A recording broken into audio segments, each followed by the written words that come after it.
أعوذ بالله من الشيطان الرجيم بسم الله الرحمن الرحيم السلام عليكم ورحمة الله وبركاته بسم الله الرحمن الرحيم الحمد لله رب العالمين وصلى الله على سيدنا محمد وعلى آله وصحبه أجمعين سبحانك لا علم لنا إلا ما علمتنا إنك أنت العليم الحكيم نوينا التعلم والتعليم والتذكر والتذكير والنفع والانتفاع والإفادة والاستفادة والحصر تمسك بكتاب الله وسنة رسوله والدعاء إلى الهدى والدلالة على الخير ابتغاء وجه الله ومرضاته وقربه وثوابه سبحانه وتعالى أما بعد فقال المصنف رحمه الله تعالى نفعنا الله بعلومه وبعلوم مشايخنا في الدارين آمين أبعاد الصلاة. Ini adalah sebuah pasal atau sebuah bab yang membahas mengenai sunnah ab'ad di dalam salat. Alhamdulillah pada kesempatan malam hari ini kita kembali diberikan izin oleh Allah Subhanahu wa taala dipertemukan meskipun hanya secara virtual untuk sama-sama melanjutkan pembahasan, pembacaan dan pendalaman materi seputar fikih ibadah khususnya dalam permasalahan fikih salat yang mana kita membaca kitab Al-Yaqutun Nafis karya Al-Habib Asy-Syatiri dan kita sebagaimana telah disebutkan tadi sudah masuk dalam pembahasan mengenai perkara yang berkaitan dengan sholat. Di pertemuan-pertemuan sebelumnya kita telah menyelesaikan pembahasan mengenai hal-hal yang mesti dilakukan baik sebelum memulai sholat, bahkan hingga di tengah sholat itu sendiri, atau ketika sholat itu sendiri. Yang mana kita sudah bahas dari apa yang tadi barusan kita sampaikan, yaitu rukun-rukun sholat, ya, dan juga kita sudah membahas mengenai syarat sah sholat. Ya, bahkan kita sempat menyinggung ya pembatal-pembatal sholat, yang mana dalam kitab ini pembatal sholat itu dengan meninggalkannya dianggap sebagai salah satu daripada rukun sholat sehingga kita tidak akan temukan lagi nanti ke depan bahasan mengenai pembatal sholat karena sudah kita bahas sebelumnya di dalam permasalahan mengenai syarat sah sholat. Nah, sekarang kita masuk kepada pembahasan berikutnya yaitu pembahasan mengenai penyempurna ya mukammilat. Jadi setelah membahas yang pokok, yang wajib, yang harus, nah sekarang penyempurnanya ya penyempurnanya atau mungkin biasa kita sebut dengan istilah sunnahnya ya. Jadi sunnah-sunnah sholat. Ya, di sini sedikit saya berikan coretan ya. Jadi sunnah ya hal-hal yang sekiranya dianjurkan untuk dilakukan ketika melaksanakan sholat. Ya, jadi ketika kita sholat hanya dengan melakukan rukun dan syarat saja maka sholat sudah dianggap sah. Ya, tapi tentu nilainya adalah nilai seadanya. Kalau kita ingin nilai yang sempurna, maka perlu disempurnakan dengan sunnah-sunnah, ya, melakukan sunnah-sunnah yang dianjurkan ketika sholat tersebut. Nah, sunnah ini sendiri di dalam konteks sholat, maka dia terbagi kepada dua. Yang pertama ada namanya sunnah ab'al, ya, sunnah ab'al. Ya, terambil dari kata ba'dun, ya, sebagian. Kenapa disebut sunnah ab'ad? Karena seolah-olah dia hampir seperti bagian daripada rukun sholat itu sendiri. Ya, dan apa namanya? Penegasan untuk dilakukan itu lebih ketimbang nanti sunnah yang satunya lagi, ya. Karena itu ketika ditinggalkan maka ada anjuran nanti untuk melakukan sujud sahwi seperti itu.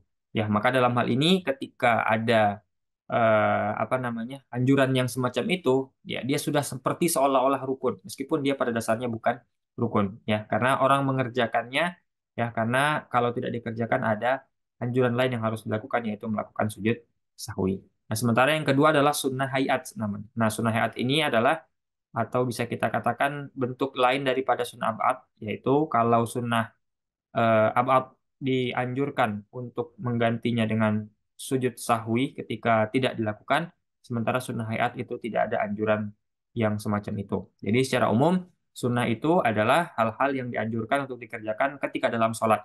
Nah, konteks dianjurkan, maka tidak dikerjakan pun sholat seseorang itu tetap dianggap sah. Ya, dia sudah lepas kewajibannya. Nah, tetapi secara pembagian sunnah itu ada yang abad, ketika ditinggalkan, dia harus atau dianjurkan ya kita tidak katakan harus wajib karena nanti sujud sahwi pun hukumnya hanya sunnah juga gitu ya. Tadi dia dianjurkan untuk mengerjakan sujud sahwi ketika meninggalkan sunnah abad. Sementara kalau sunnah hayat maka tidak ada anjuran untuk mengganti atau melakukan sujud sahwi nanti ya di akhir sholatnya seperti itu. Nah, di dalam kitab ini ya kalau kita lihat ya di dalam slide yang kebetulan ini beriringan ya, satu di atas abadus sholah, di bawah sunanus sholah. Nah, ini kalau kita sudah memahami konteks pembagian tadi, tentu kita pasti sudah bisa memahami bahwa sunnah ab'ad dalam kitab ini ditulis dalam atau dikelompokkan dalam bab ab'adus sholah. Sementara sunnah hayat nanti kita akan bahas di bawah itu dalam kelompok sunanus sholah. Jadi sunanus sholah di bawah ini bukan berarti ab'ad tidak masuk, ya, tapi ini hanya perbedaan nomenklatur saja, ya, perbedaan dalam penulisan judul saja. Tapi seseorang yang sudah memahami pembagian sunnah abad dan sunnah hayat pasti memahami. Abadus sholat itu sunnah juga. Ya, sunnah sholat itu ya maksudnya adalah sunnah hayat. Ya, tidak masuk di sana sunnah abad. Dan kita sudah jelaskan itu semua, semoga tidak disalahpahami nantinya. Jadi, hari ini kita akan bahas sunnah yang pertama itu sunnah abad, dan nanti di pertemuan berikutnya kita akan masuk kepada sunnah yang kedua yaitu sunnah hayat. Ya, jadi sunnah abad itu apa? Sunnah abad adalah hal-hal yang dianjurkan untuk dikerjakan ketika seseorang mendirikan sholat, dan apabila tertinggal, maka ada anjuran untuk melakukan sujud sahwi. Ya, ada anjuran untuk melakukan sujud sahwi. Seperti itu. Nah, di sini terangkan bahwasanya abadus sholat yang isyruna. Ya, yang termasuk ke dalam sunnah abad itu ada 20. Ya, ada 20. Nah, 20 ini ketika dirincikan, didetailkan ya secara satuan 1, 2, 3, 4, 5. Tapi kalau nanti kita akan apa namanya kelompokkan ya, ini sebenarnya hanya pada 3 tempat gitu ya, hanya pada 3 tempat.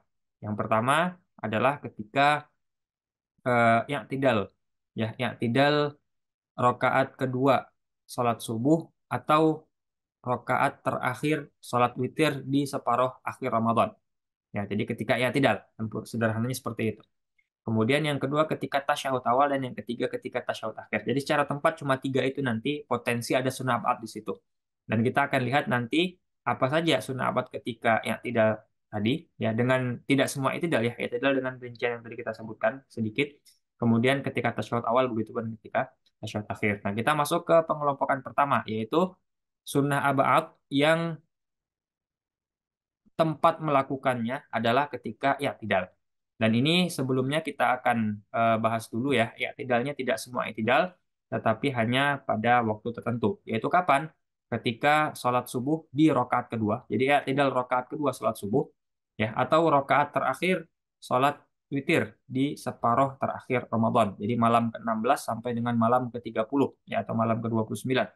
Nah, ya, witir terakhir, dan ini biasa kita lakukan. Witir terakhir, ya, maksudnya rokaat terakhir, ya, kalau kita melakukan 3 rokaat berarti rokaat ketiga, kalau melakukan 11 rokaat berarti rokaat ke-11. Intinya rokaat terakhir, ya, tidak rokaat terakhir ketika sholat witir di separuh akhir Ramadan, maka itulah tempatnya. Begitupun dengan i'tidal sholat subuh di rokaat yang kedua. Nah, apa yang dilakukan ketika itu, ya, ketika di tempat yang tadi kita jelaskan, yaitu melakukan al-qunut, ya, membaca kunut seperti itu. Nah, kunut ini perlu kita klasifikasikan juga. Kunut itu ada 2. Yang pertama adalah kunut ratibah namanya, ya, kunut ratibah. Yang kedua adalah kunut nazilah.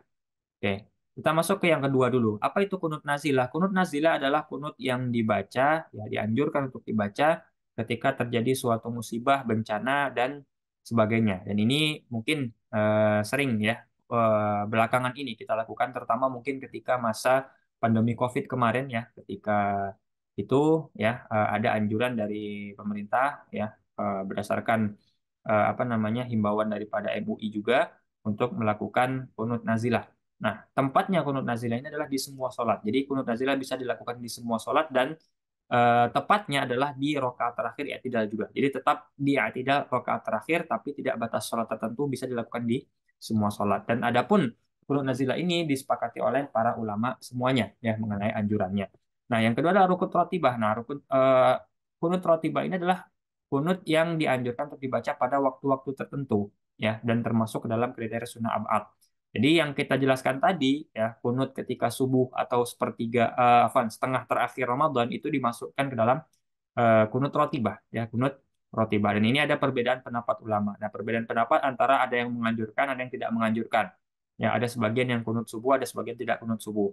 Nah, ada juga yang nanti perbedaannya bukan hanya itu, tapi kapan membaca kunut. Ada yang sebelum ruku dan ada yang eh, ketika i'tidal. Nah, itu nanti jangan kaget ya, dalam beberapa madhab sebelum ruku dia baca kunut dulu gitu ya. Jadi bukan melanjutkan ayat tapi baca kunut. Memang ada nanti sebagian madhab yang seperti itu. Nah, yang masuk dalam kriteria abdus sholat tadi kita jelaskan berarti kunutnya adalah kunut rotibah ya. Jadi kunut rotibah. Nah, ketika kita sebutkan istilah kunut di sini, maka yang dimaksudkan adalah bacaannya.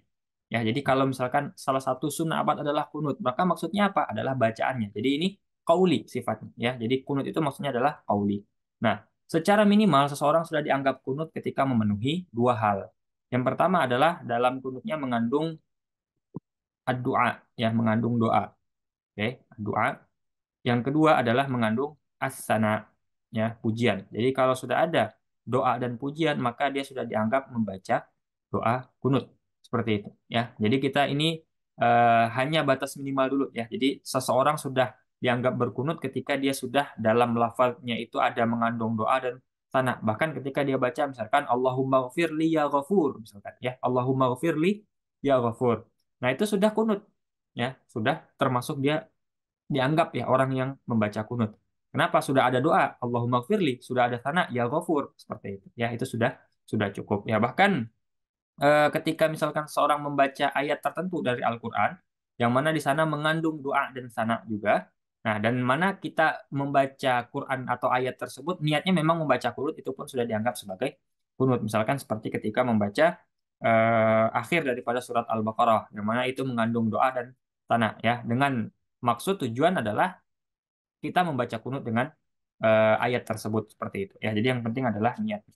Tapi tetap yang paling utama adalah membaca doa kunut sebagaimana doa kunutnya Nabi Muhammad SAW yang mungkin kita sudah hafal semua. Allahumma hdini fi man hadait, wa afini fi man afait, wa tawallani fi man tawallait, wa barik li fi ma atait, wa qini syarra ma qadait, innaka taqdi wa la yuqda alaik, wa innahu la yadhillu man walait, tabarakta rabbana wa ta'alait. Ya, ini salah satu yang paling dianjurkan ya ketika membaca kunut adalah membaca kunutnya Nabi Muhammad SAW. Dan nanti kalau kita baca di beberapa literatur, kita akan temukan juga ada juga kunut versi lain, yaitu kunutnya Umar, ya kunutnya Umar. Dan kita mungkin juga sebagian dari kita ada yang membaca, gitu ya. Allahumma inna nasta'inuka wa nastaghfiruk wa nastahdik wa nu'minu bika wa natawakkalu alaik wa nusni alaikal khaira kullah nashkuruka wa la nakfuruk ya wa nakhla'u wa natruk may yafjuruk. Allahumma iyyaka na'bud wa laka nusalli wa nasjud wa ilaika nas'a wa nahfid narju rahmataka wa nakhsha 'adzabak inna 'adzabaka al-jidda bil kuffari mulhiq. Ini adalah kunut yang dibaca oleh Umar. Nah, yang dianjurkan selain tadi adalah membaca kunutnya Nabi atau membaca kunutnya Umar, maka dianjurkan bahkan yang level paling tinggi itu adalah menggabungkan antara keduanya. Jadi kalau kita ingin membaca kunut yang paling utama adalah membaca kunut gabungan antara kunutnya Nabi dan kunutnya Umar. Jadi kedua yang tadi kita bacakan itu digabung. Nah, kalau ingin meringkas satu, maka sebaiknya diringkas dengan baca kunutnya Nabi Muhammad SAW seperti itu. Nah, tadi semuanya menggunakan domir mufrad ya, domir untuk tunggal, utamanya tadi dalam kunutnya Nabi Muhammad SAW. Jadi kalau dia menjadi seorang imam, maka tentu nanti domirnya akan berubah menjadi domir jamak ya, dari domir ana menjadi domir nahnu. Allahumma hdina fiman hadait wa afina fiman afait dan seterusnya. Nah, ketika doa kunut dibaca dalam keadaan sholat berjamaah tadi tentunya ya, dengan menggunakan domir nahnu tadi, maka apa yang dilakukan oleh makmum? Maka makmum mengaminkan. Jadi ketika konteksnya sholat berjamaah, imam membaca dengan domir nahnu, domir jamak, maka ketika itu makmum mengaminkan ketika doa, ya, ketika doa. Ingat tadi ada kandungan doa dan ada kandungan sana. Nah, kita sering salah apa? Menganggap semua yang dibaca imam itu semuanya adalah doa semua. Jadi semuanya diaminkan. Padahal ada yang doa, ada yang sana. Nah, doa diaminkan kalau sana itu boleh nanti makmumnya dalam keadaan membaca sebagaimana bacaan imam, ya, atau mungkin diam saja. Maka karena itu ada sebagian tempat atau mungkin beberapa tempat yang banyak sekali imamnya membaca yang doa. Ya, jadi doanya dijaharkan. Allahumma hadina fiman hadait. Nah, setelah doanya selesai, imam itu berhenti ya atau tidak jahar. Nah, dia membaca pelan. Nah, Artinya di sini adalah supaya tidak membuat makmum ragu ini doa atau thana. Oh, berarti doanya udah selesai. Maka selanjutnya adalah thana. Nah, biasanya itu imam membaca, makmum pun di belakang membaca gitu. Jadi caranya seperti itu. Ya, jadi ada nanti sebagian yang kok diam, nggak ada bacaan apa-apa, maka itu berarti sedang membaca thana supaya tidak membuat ragu makmum yang mungkin tidak tahu mana yang doa, mana yang thana di situ. Ya, itu yang mengenai sunnah abad pertama yaitu kunut yang agak sedikit panjang ya pembahasannya. Kemudian yang kedua adalah qiyamuhu. Nah, berdiri untuk kunut itu sendiri. Jadi kunutnya atau bacaan kunutnya yang tadi mengandung doa dan sana. Jadi sebenarnya kalau kita sebutkan tadi kunut itu mengandung doa dan sana, maka doa kunut saja itu belum cukup ya sebenarnya ya. Karena ada sana juga harus di dalam kunut itu. Maka cukup dengan kunut, maka kunut itu sudah menyangkut di sana doa dan sana gitu ya. Nah, tadi kita katakan bacaan kunut, doa dan sana itu satu sunnah abad, tayamuhu berdirinya untuk membaca itu juga satu sunnah abad. Ini sebagaimana dalam rukun ya. Jadi dalam rukun itu duduk tasyahud itu adalah rukun, ya duduk tasyahud akhir ya maksudnya adalah kemudian membaca tasyahud akhir juga rukun. Jadi dua rukun yang berbeda. Yang satu qauli, yang satu fi'li. Begitupun di sini sunnahnya satu qauli, satu fi'li. Ya kunutnya qauliyah, sunnah qauliyah, ya. Qiyamnya berdirinya adalah fi'liyah yang dikerjakan berbarengan seperti itu. Ya jadi membaca kunutnya itu sunnah abad, berdirinya sunnah abad juga. Jadi kalau berdiri saja tapi nggak baca doa kunut ya berarti nggak dianggap sebagai kunut gitu ya. Kenapa? Karena hanya berdiri nggak kunut gitu. Sementara qiyamu kunut itu ketika dia baca kunut. Seperti itu, ya. Kemudian yang ketiga dan ini insya Allah ke bawah tidak terlalu sulit lagi ya.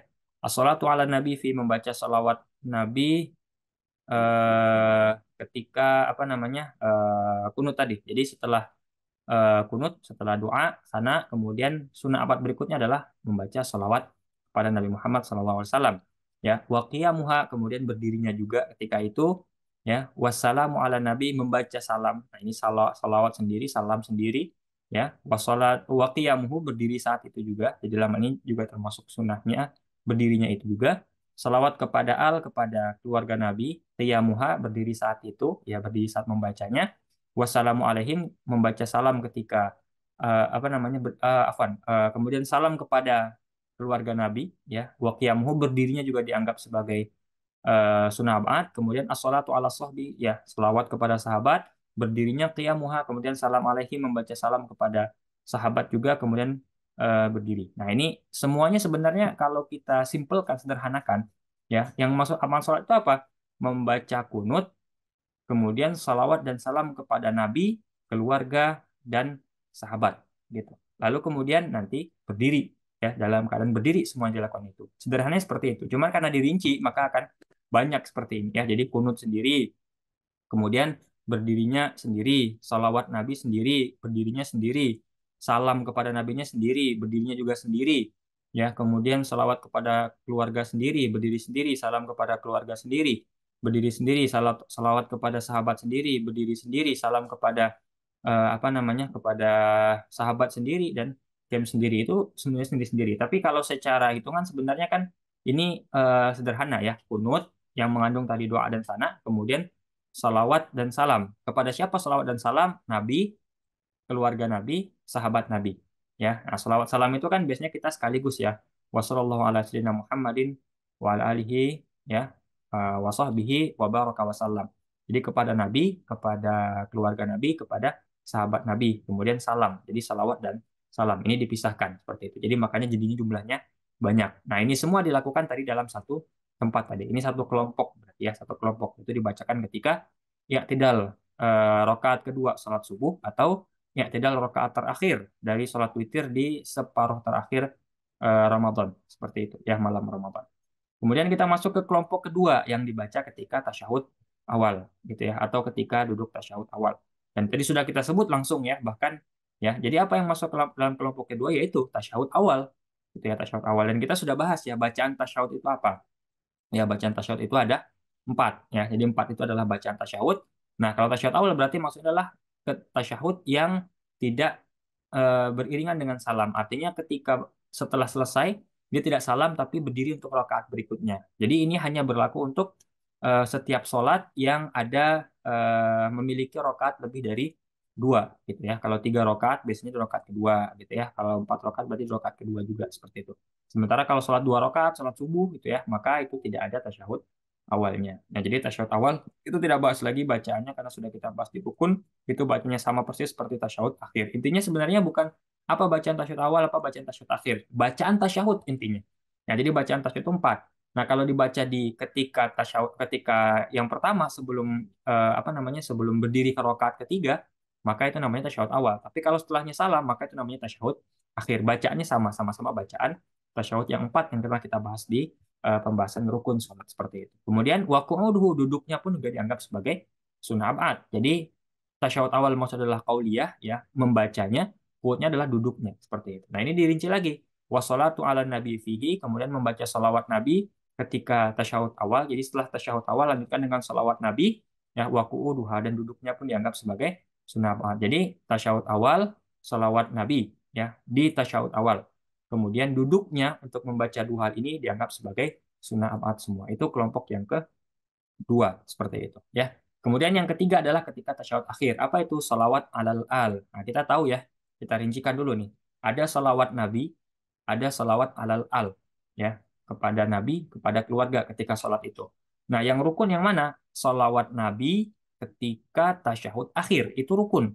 Tapi salawat Nabi ketika tasyahud awal itu sunnah abad. Oke.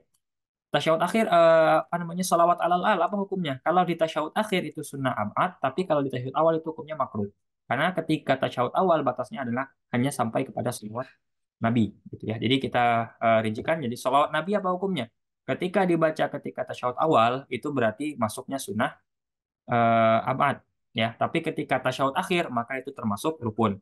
Kalau salawat alal al dibaca ketika tasyahud awal itu makruh, ketika tasyahud akhir maka itu dianggap sebagai sunnah abad seperti itu. Jadi as-salatu alal al fi tasyahudil akhir itu termasuk dalam sunnah abad yang sifatnya qauli, dan duduknya saat itu dianggap sebagai sunnah abad juga seperti itu. Jadi meskipun jumlahnya 20, sebenarnya ini kalau diringkas ya sebenarnya tiga tadi ya, tiga tempat maksudnya. Ketika yang tidak tasyahud awal dan tasyahud akhir ya. Ketika yang tidak adalah kunut, kemudian salawat dan salam kepada Nabi, keluarga, dan sahabat ya, termasuk di sana adalah berdiri untuk melakukan tiga hal ini ya. Kemudian ketika tasyahud awal adalah membaca tasyahud awal itu sendiri, dan salawat Nabi, termasuk di sana adalah duduk untuk membaca dua hal ini. Dan yang kelompok ketiga adalah salawat ketika tasyahud akhir, yaitu salawat kepada keluarga Nabi, bukan kepada Nabi, karena salawat Nabi ketika tasyahud akhir adalah termasuk dalam rukun sholat. Dan duduk untuk membaca tasyahud apa namanya, salawat Nabi ketika duduk tasyahud akhir ini itu termasuk juga sunnah abad. Itulah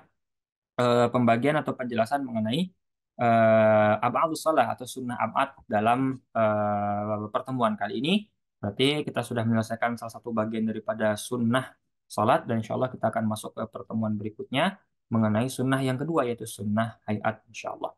Wallahu a'lam, naktafi bihadzal qadar wa sallallahu ala sayyidina Muhammadin wa ala alihi wa sahbihi wasallam, alhamdulillahi rabbil alamin.